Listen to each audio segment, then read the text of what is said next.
Selam arkadaşlar, kanalıma hoş geldiniz. Bugünkü videomda bağışıklık güçlendirici doğal antibiyotik bir macun yapacağım. Eğer gribiniz varsa en kısa sürede atlatmanıza yardımcı olacak. Boğaz ağrısı, boğaz yanması gibi problemleriniz varsa onları da ortadan kaldırıyor.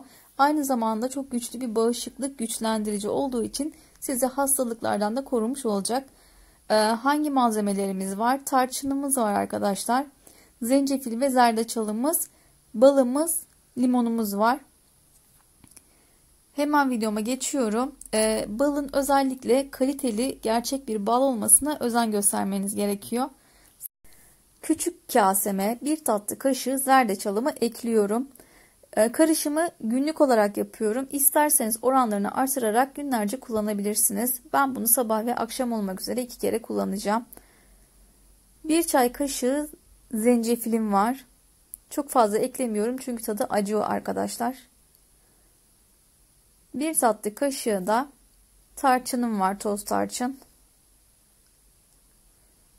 Şimdi bunların hepsini harmanlıyorum. Daha sonra üzerine 1 yemek kaşığı hakiki bal ekleyeceğim. 1 yemek kaşığı kadar göz kararı balımı ekliyorum.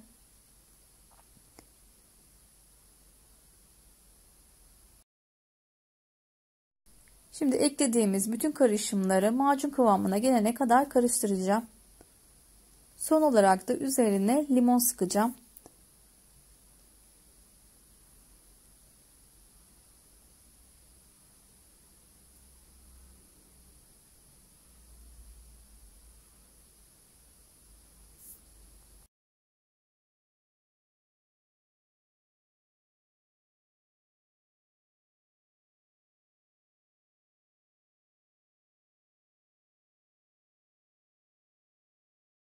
Son olarak 5-6 damla limon da ekledikten sonra artık karışımımız hazır arkadaşlar.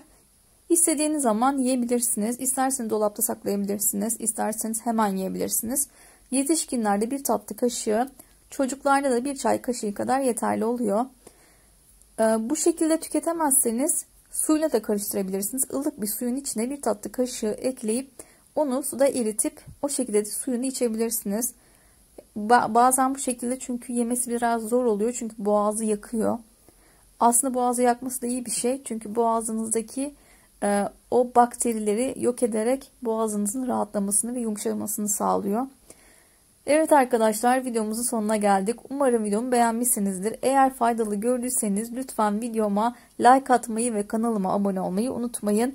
Destekleriniz için çok teşekkür ederim. Kendinize çok iyi bakın. Bir sonraki videolarda görüşmek üzere. Hoşça kalın. Bay bay.